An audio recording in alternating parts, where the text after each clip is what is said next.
আসসালামু আলাইকুম রহমতুল্লাহি বারাকাতুহু। আমার পাশে যে জমিটা দেখতে পাচ্ছেন এই মুহূর্তে, এটা আমি গত রমজানের মধ্যে আদি নিছি। এই জমিটা খরচ করতে আমার 15 থেকে 16 হাজার টাকা খরচ পড়ে গেছে। আবাদ পাতে যেরকম বাজার নির্ধারণ করতেছে এখন এই মুহূর্তে 16 টাকা 15 টাকা কেজি, 20 টাকা কেজি। এই মুহূর্তে বাজার যদি এরকম অবস্থায় থাকে তাহলে আমার মনে হয় যে আমি যে টাকা খরচ করে বর্তমানে এই জমিটা করছি এই টাকাটাও আমার উঠবে না। এখন আপনারাই বলেন আমার কি করা উচিত।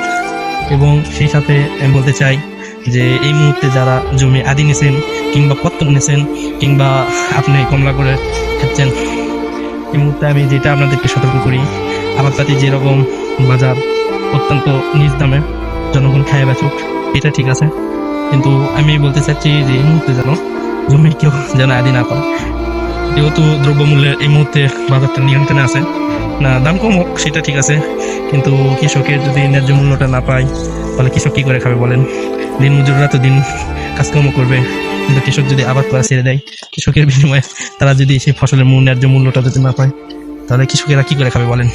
আমাদের কাছে চাওয়া একটাই, আপনাদের কাছে যেন এই দ্রব্য মূল্যটা নিয়ন্ত্রিত থাকে এবং এরকমই থাকে, হোক দাম কম হোক, কৃষকেরও একটু না লাভ একটু কম হোক, কিন্তু দেশের জনগণ আর্থিকভাবে অনেক সংকটে, এই জন্য করে বাজার একটু নিয়ন্ত্রণ আছে, এটা আমিও চাই, দেশের জনগণ সবাই চায়।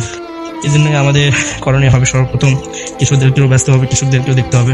বাংলাদেশের সবথেকে বড় একটা কথা হলো বাংলাদেশের সবথেকে বেশি সিন্ডিকেট চলে। এই সিন্ডিকেট কারণে কৃষক কোনো লাভবান হয় না এবং জনগণ যে ক্রেতা যে কিনে মালপত্র সব কিছু সেও কোনো লাভবান হয় না। এখানে লাভবান হয় তারা যারা লুটপাট এবং দেশ থেকে অর্থ লুটপাট করে এবং দেশের মধ্যে আর্থিকভাবে একটি সংকট করে আমাদের যে দ্রব্যমূল্যগুলো আছে এগুলো নিয়ন্ত্রণ করে, মাল স্টক করে।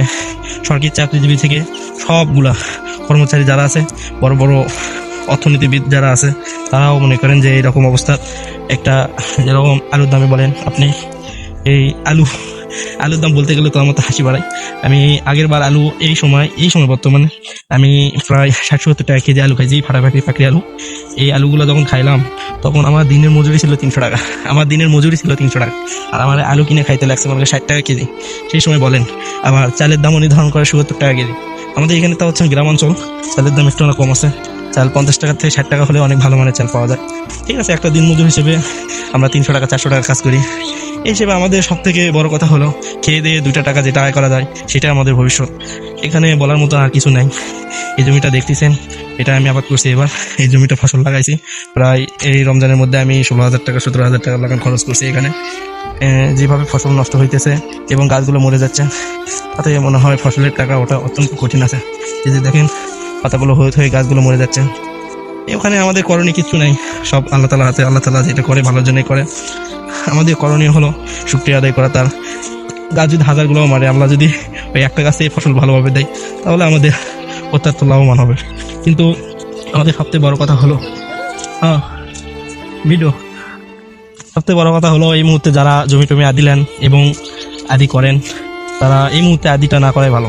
কারণ বর্তমান পরিস্থিতি এমন পর্যায়ে দাঁড়াইছে যে দ্রব্যমূল্যর কোনো দামই নেই, বরবরি কালার কোনো দামই নেই, কোনো দামই নেই। এই জন্য বলি যারা পত্তন করেন এবং আদি করেন, এই মুহূর্তে আদি এবং পত্তন না করাটাই উত্তম। কারণ ফসলের কোনো দাম নেই এই মুহূর্তে। এতগুলো টাকা খরচ করে আপনি হয়তো জমি করতেছেন, জমি করার পরে আপনি যদি ন্যায্য মূল্যটা ফসলের যদি না পান তাহলে আপনি কি করবেন বলেন? তো এই মুহূর্তে আমার সব থেকে সতর্কবান কথা হবে যারা পত্তন করেন, বছরে পত্তন করেন এবং যারা আদি করেন এই জমিগুলা, তারা যেন এরপর বছর থেকে যেন না করেন। কারণ দ্রব্যমূল্যের কোনো নির্ধারণ কোনো দাম নেই, আপনি কখনো বুঝতেও পারবেন না যে এতটা নিচু নামে। কেউ কি কখনো কল্পনা করছিল যে আলুর দাম এত কম হবে বলেন? কেউ কি কখনো নির্ধারণ করছিল যে আলুর দাম এত কম হবে?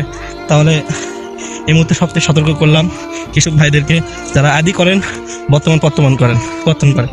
আর আমি সব থেকে সতর্ক করতেছি যারা বিক্রেতা ভাইয়েরা, আপনারা চাইলে বাজার খুব নিয়ন্ত্রণ করতে পারবেন, কিন্তু সিন্ডিকেট আপনাদের থেকে বড় ব্যবসা যাদের কাছে আপনারা মাল কেনেন, কৃষক বাদ দিয়ে তাদের কাছে তারা সিন্ডিকেট করে, কিন্তু দোষারোপ আপনাদেরকেও দেওয়া যাবে না।